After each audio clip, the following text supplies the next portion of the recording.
You're working hard, but are you doing work that matters?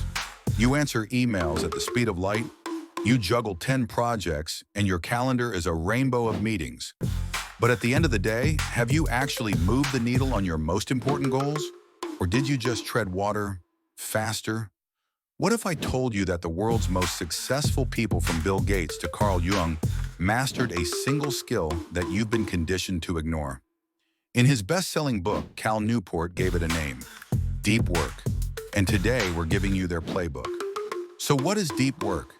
Newport defines it as professional activities performed in a state of distraction-free concentration that push your cognitive capabilities to their limit. These efforts create new value, improve your skill, and are hard to replicate. Everything else is shallow work. The logistical, non-cognitive tasks that keep the lights on but don't move you forward. Billionaires aren't built on shallow work. So how do you schedule deep work into your chaotic life? Newport gives us 4 philosophies. Find yours. First up, the most extreme, the monastic philosophy. This is where you radically minimize or eliminate all sources of shallow work. Think of a novelist who moves to a cabin in the woods for 6 months to write. There are no emails, no social media, no meetings, only the work. This approach is not for everyone. It works best if you have a singular, all-consuming professional goal. The monastic practitioner's main objective is to maximize deep work and practically eliminate everything else. It's powerful, but it requires a life built around that singular focus.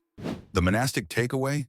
Even if you can't go full monk, you can identify and ruthlessly cut your #1 source of shallow work. Is it Twitter? Is it pointless meetings? Kill it.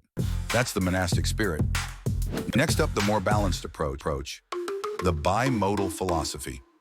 This is where you divide your time into 2 distinct modes. You might spend a season, a month, or even a few days fully dedicated to deep work, just like a monk. But then you return to your normal life with all its shallow obligations. Carl Jung famously used this.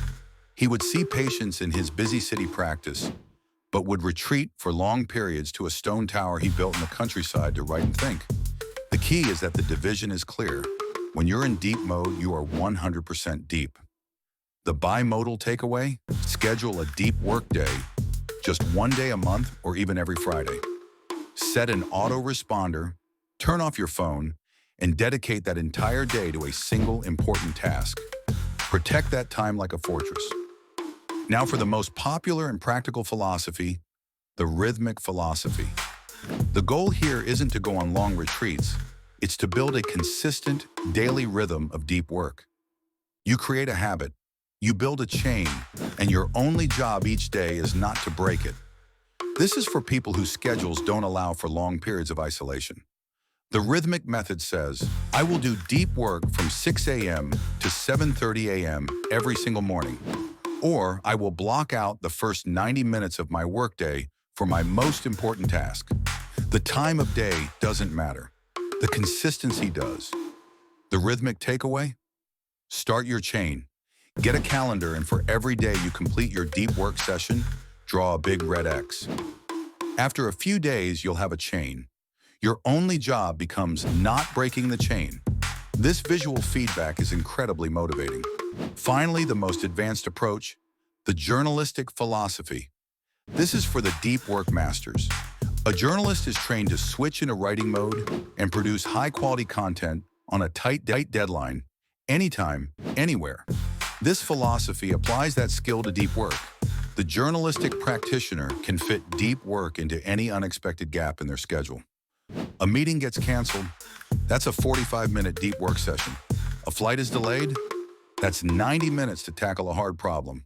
This requires immense confidence in your abilities and is not for beginners.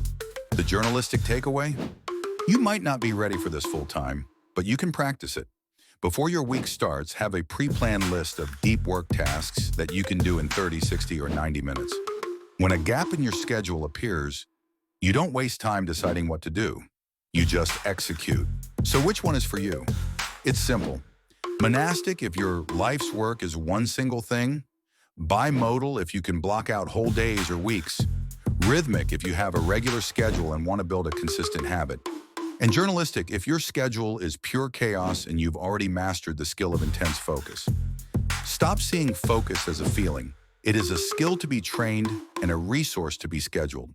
Whether you build a fortress, divide your time, build a chain, or seize the moment, you are making a deliberate choice to go deep. This choice is what separates the busy from the brilliant. This is the system that high achievers use to get an unfair advantage. So which deep work philosophy fits your life? The rhythmic, the bimodal? Let me know in the comments below.